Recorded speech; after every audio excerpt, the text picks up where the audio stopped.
La bête, la voici, dès le premier coup d'œil, elle inspire le respect. Tout est étudié pour la performance. Déjà, l'aérodynamique, la face avant a été redessinée, le déflecteur d'air à l'arrière amélioré. Le résultat, un appui vertical au sol de 310 kg à 300 km/h. Les extracteurs d'air latéraux sont plus importants que ceux de la 430 et reçoivent des grilles spécifiques à la Scuderia. On l'a dit, elle a été allégée de 100 kg. Les freins plus gros sont en céramique carbone. L'équilibre de la voiture est quasi parfait. 43% du poids à l'avant, 57% à l'arrière.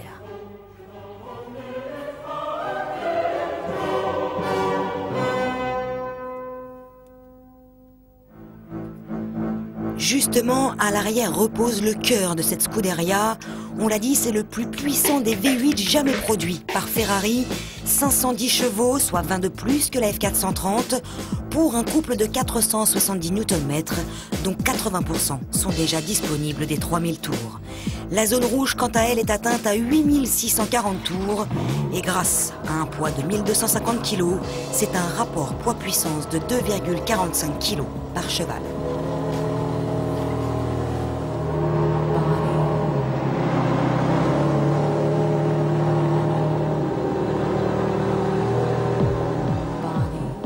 L'intérieur, si élégant, sportif et épuré à la fois, la ressemblance avec un intérieur d'une voiture de course est troublante.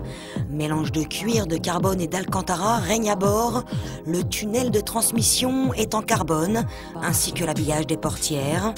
Les sièges baptisés Super Racing sont spécifiques à la Scuderia et ils existent en plusieurs tailles. Est également disponible un programme complet de personnalisation concernant tout l'habillage intérieur, mais aussi extérieur.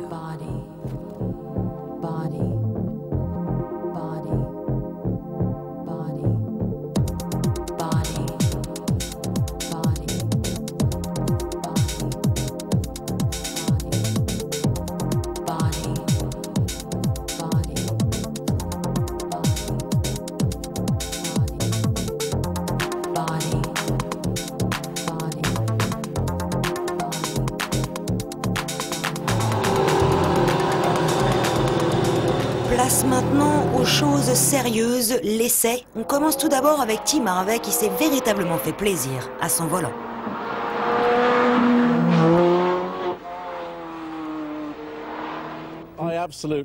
J'adore cette voiture. Pour plusieurs raisons, mais notamment parce que Ferrari a complètement respecté son cahier des charges. Il voulait faire passer la technologie de la F1 sur une voiture normale, une voiture de route. Et même s'il y a beaucoup plus de production qu'une F1, eh bien, ça marche parfaitement.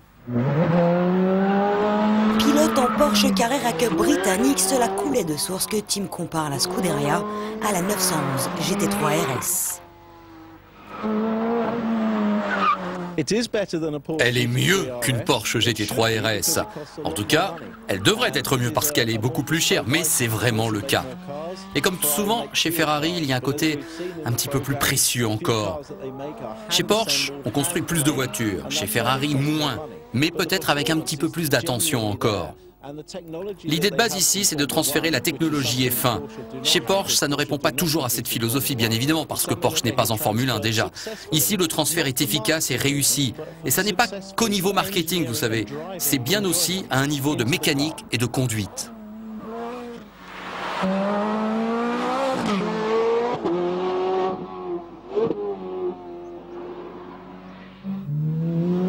À mon tour de prendre le volant, cette fameuse boîte de vitesse façon F1, elle est tout simplement bluffante.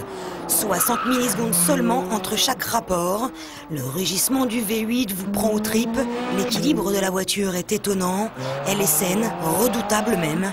Le contrôle de trajectoire calé sur la 3e position, baptisée Race, a un impact on ne peut plus efficace.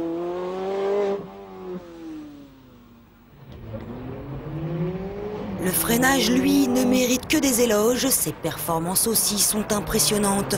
Le 0 à 100 est avalé en 3 secondes 6, les 200 km/h atteints en 11 secondes 6 et les 1000 mètres départ arrêtés parcourus en 20 secondes 9. Et là, je me dis que c'est sans doute la meilleure voiture que j'ai jamais essayée.